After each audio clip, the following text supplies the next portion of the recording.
मामे प्रजायाम पशूनां मा मम प्राणैरपप्रसृपमोत्सृप इदमहः सर्वेषां भूतानां प्राणैरपप्रसर्पति चोत्सर्पति च मामे प्रजायाम पशूनां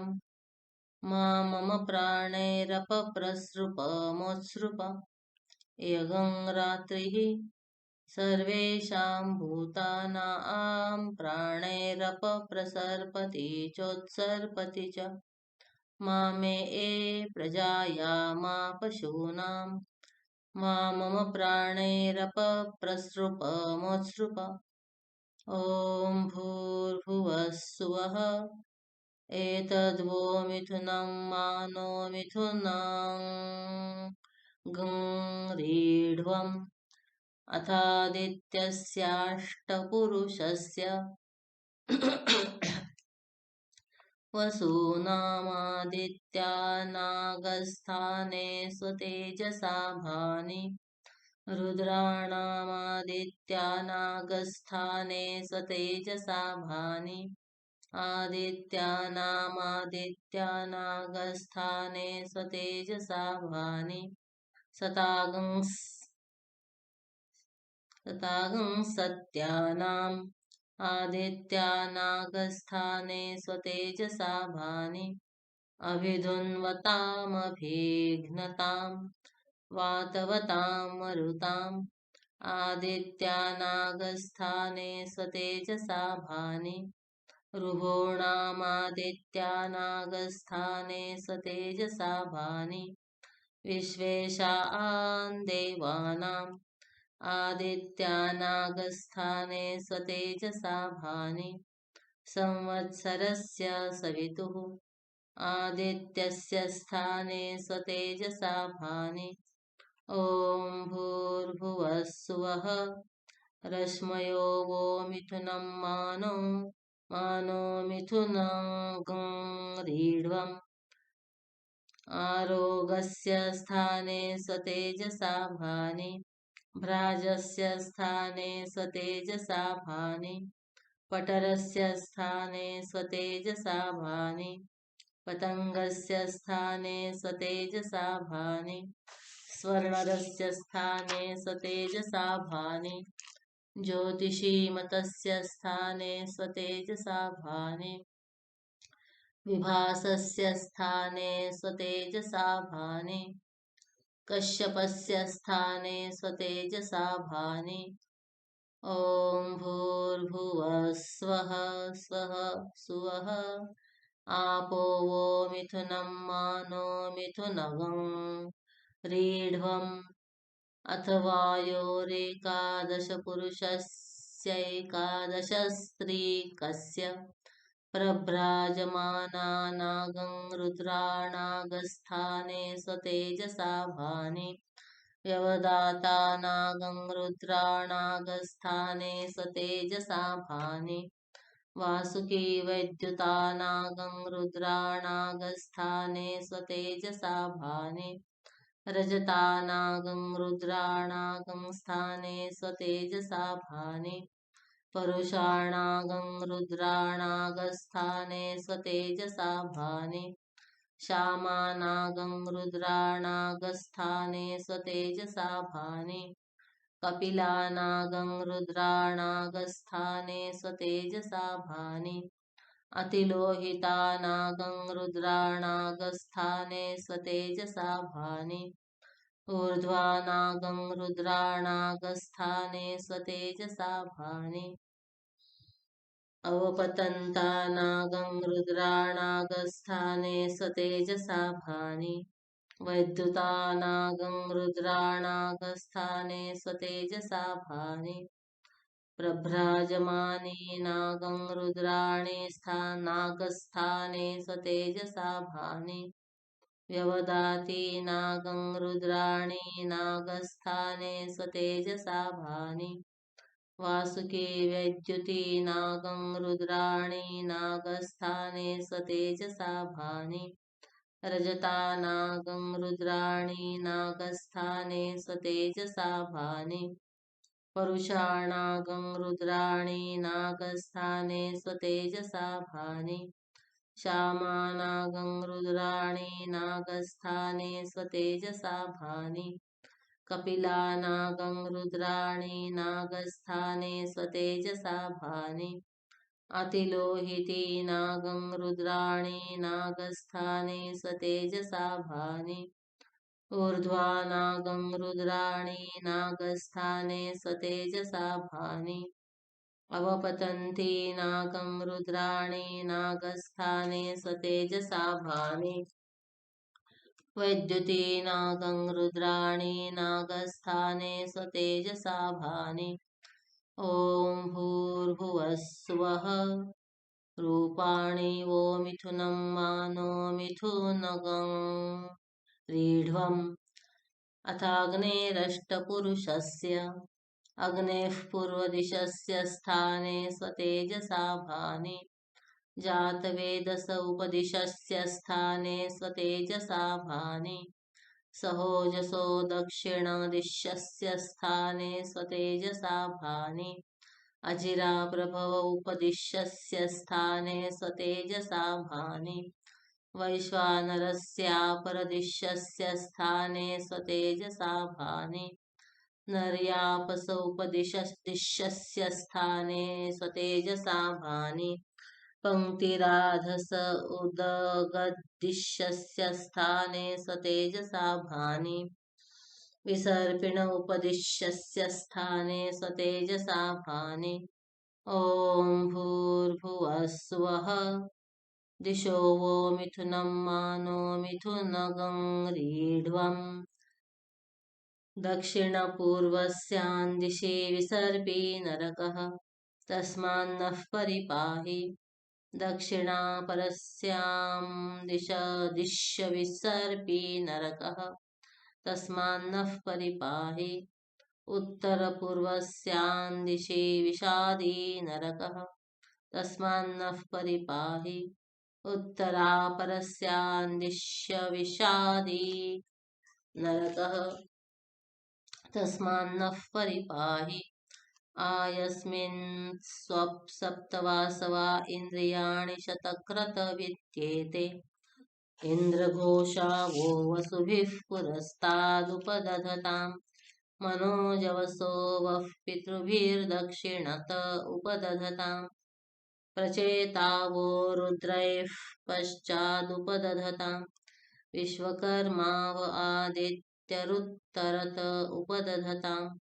त्वष्टावो रूपैरुपरिष्टादुपदधताम् संज्ञानं वः पश्चादिति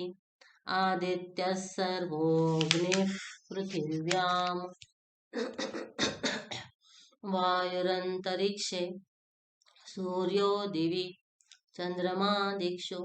नक्षत्राणि स्वलोके एवाह्येव एवाह्यग्ने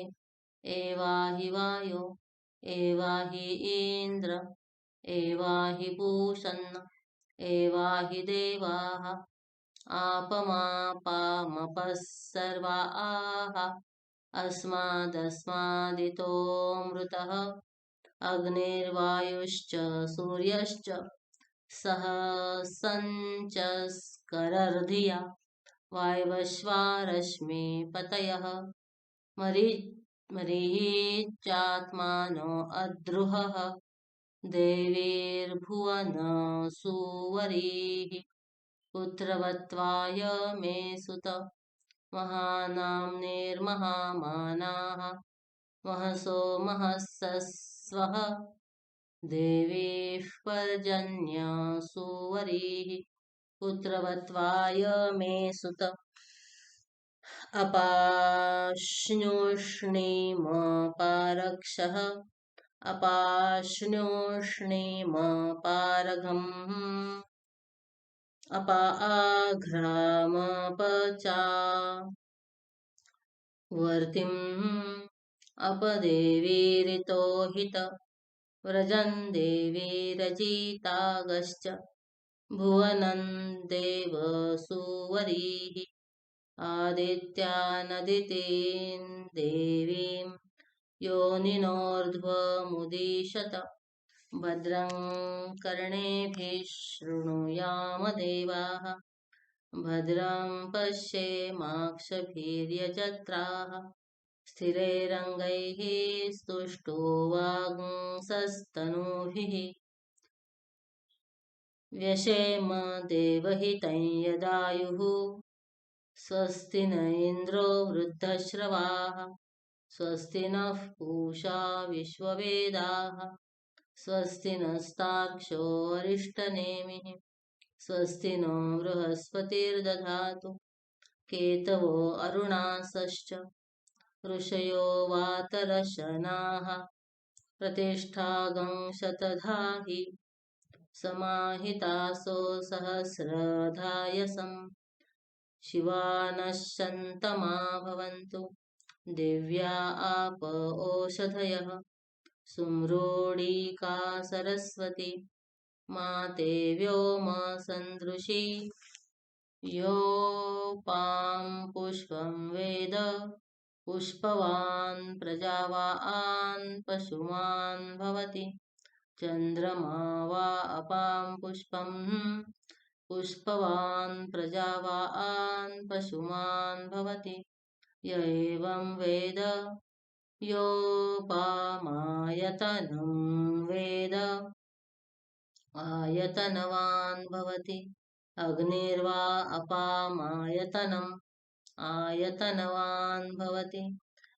यो अग्नेरायतनं वेद आयतनवान् भवति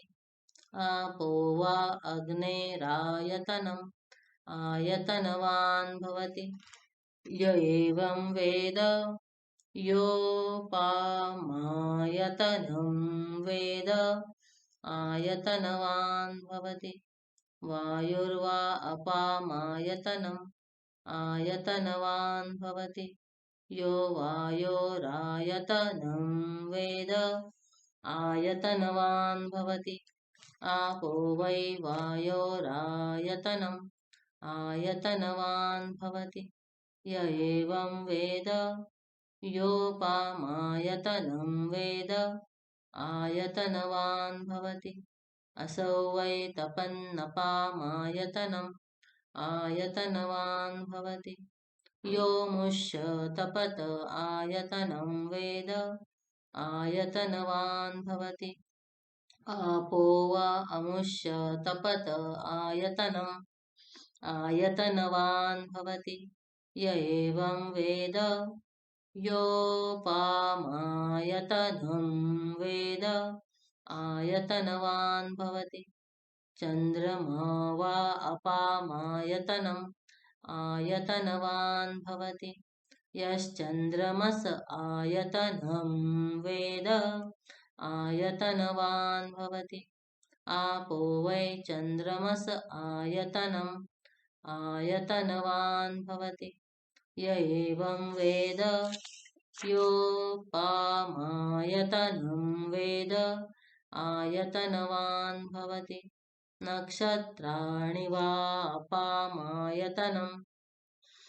आयतनवान् भवति यो नक्षत्राणामायतनं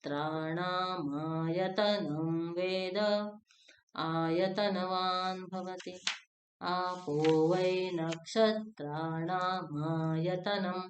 आयतनवान् भवति य एवं वेद योपामायतनं वेद आयतनवान् भवति पर्जन्यो वा अपामायतनम् आयतनवान् भवति यः पर्जन्यस्यायतनं वेद आयतनवान् भवति आपो वै पर्जन्यस्यायतनम् आयतनवान् भवति य एवं वेद योपामायतनं वेद आयतनवान् भवति संवत्सरो वा अपामायतनम् आयतनवान् भवति यत्संवत्सरस्यायतनं वेद आयतनवान् भवति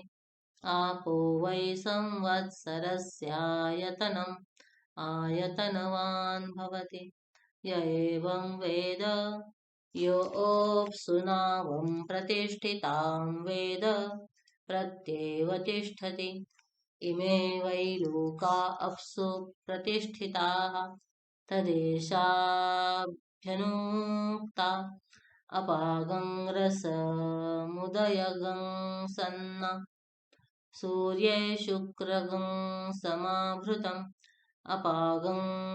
रसस्य यो रसः तं वो गृह्णाम्युत्तममिति इमे वै लोका अपागं रसः ते मुष्मिन्नादित्ये सभाभृताः जानुदग्निमुत्तरवेदीं खात्वा अपाङ्पूरयित्वा गुल्फदघ्नं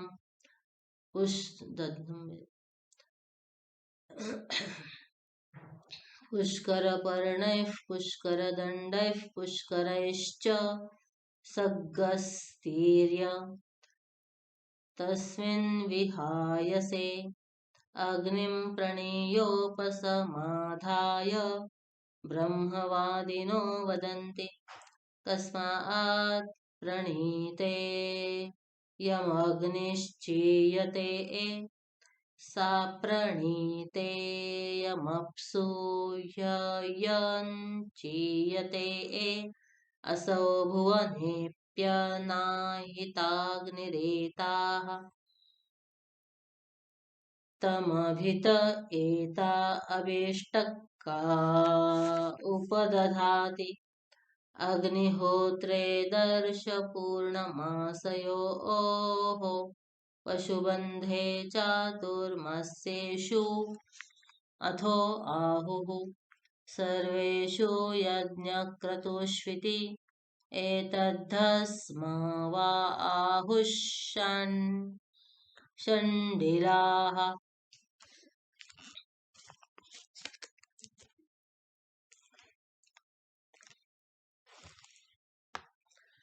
कमग्निश्चिनुते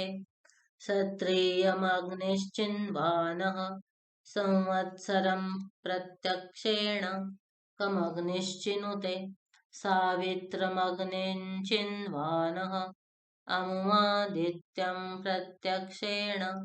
कमग्निश्चिनुते नाचिकेतमग्निश्चिन्वानः प्राणान् प्रत्यक्षेण कमग्निश्चिनुते चातुर्होत्रियमग्निश्चिन्वानः प्रत्यक्षेण कमग्निश्चिनुते वैश्वसृजमग्निश्चिन्वानः शरीरं प्रत्यक्षेण कमग्निश्चिनुते उपानुवाक्यमाशुमग्निश्चिन्वानः इमान् लोकान् प्रत्यक्षेण कमग्निश्चिनुते इममारुणकेतुकमग्निश्चिन्वान इति य एवासौ इतश्चामुतश्चाव्यतिपाति तमिति यो अग्नेर्मिथुया वेद मिथुनवान् भवति आपो वा अग्नेर्मिथुयाः मिथुनवान् भवति य एवं वेद आपो वा इदमासंसलिलमेव स प्रजापतिरेकः पुष्करपर्णे समभवत तस्यान्तर्मनसि कामसमवर्तत इदगं सृजेयमिति तस्माद्यत्पुरुषो मनसाभिगच्छति तद्वाचा वदति यत्कर्मणा करोति तदेशाभिनुक्ता कामस्तदग्रे समवर्तताधि मनसो रेतः प्रथमं यदासीत सतो बन्धुमसति निरविन्दन् हृदि प्रतिष्ठा कवयो मनीषेति उपैनन्तदुपनमति यत्कामो भवति य एवं वेद स तपोतप्यत स तपस्तप्त्वा शरीरमधुनुत तस्य यन्मागं समासीत ततो ऋणाः केतवो वातरशना ऋषय उदतिष्ठन् येन खा आह ते वै खानसाः ये वाला आह ते वालखिल्याः ये रसः सोपाम् अन्तरतः कूर्मं भूतगं सर्पन्तं तमब्रवीत मम वै त्वं मागंसा समभूत नेत्यब्रवीत पूर्वमेवाहमिहासमिति तत्पुरुषस्य पुरुषत्वं स सहस्रशीर्षा पुरुषः सहस्राक्षः भूत्वोदतिष्ठत तमब्रवीत त्वं वै पूर्वगं समभूः त्वमिदं पूर्वः कुरुष्वेति स इत आदायापः अञ्जलिना पुरस्तादुपादधात एवाह्येवेति तत आदित्य उदतिष्ठत स प्राचीदिक अथारुणः केतुर्दक्षिणत उपादधात एवाह्यग्न इति ततो वा अग्निरुदतिष्ठत सा दक्षिणादिक अथारुणः केतुः पश्चादुपादधात एवाहि वायो इति ततो वायुरुदतिष्ठत सा प्रतीचीदिक अथारुणः केतुरुत्तरत उपादधात एवाहीन्द्रेति ततो वा इन्द्र उदतिष्ठत सोदीचीदिक अथारुणः केतुर्मध्य उपादधात एवाहि पूषन्निति ततो वै पूषोदतिष्ठत सेयन्दिक अथारुणः केतुरुपरिष्टादुपादधात एवाहि देवा इति ततो देवमनुष्याः पितरः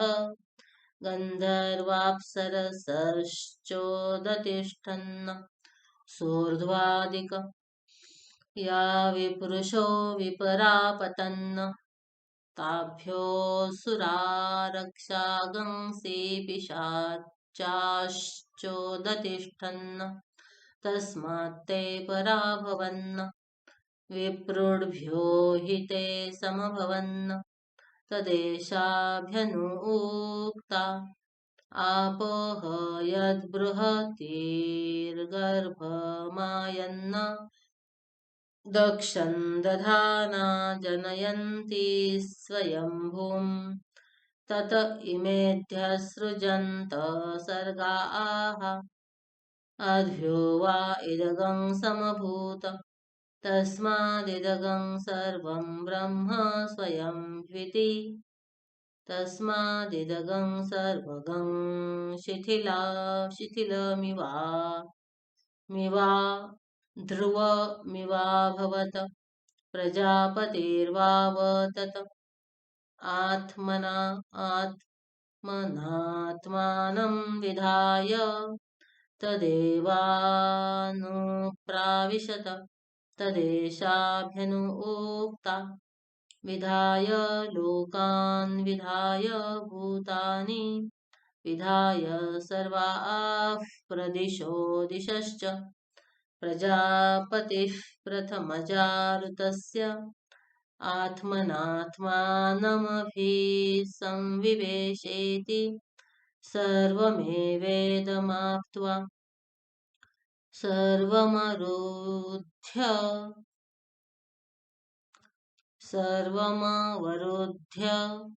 तदेवानुप्रविशति य एवं वेद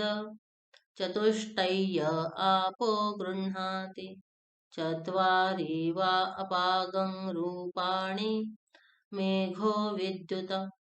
स्तनयेऽग्निर्वृष्टिः तान्येवावरुन्धे आतपति वर्षा गृह्णाति ताः पुरस्तादुपदधाति एता वै ब्रह्मवर्चस्या आपः मुखत एव ब्रह्मवर्चसमवरुन्धे तस्मात् मुखतो ब्रह्मवर्चसितरः कूप्या गृह्णाति सा दक्षिणत उपदधाति एता वै तेजस्विनीरापः तेज एवास्य दक्षिणतो दधाति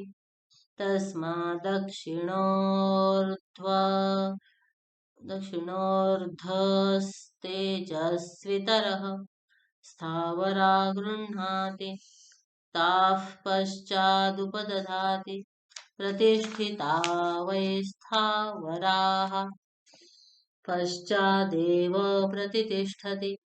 वहन्तिर्गृह्णाति ता उत्तरत उपदधाति ओजसा वा एता वहन्ति रिवोद्गतिरिव आकूजतिरिव धावन्तीः ओज एवास्योत्तरतो दधाति तस्मादुत्तरोऽर्ध ओजस्वितरः संभार्या गृह्णाति तामध्य उपदधाति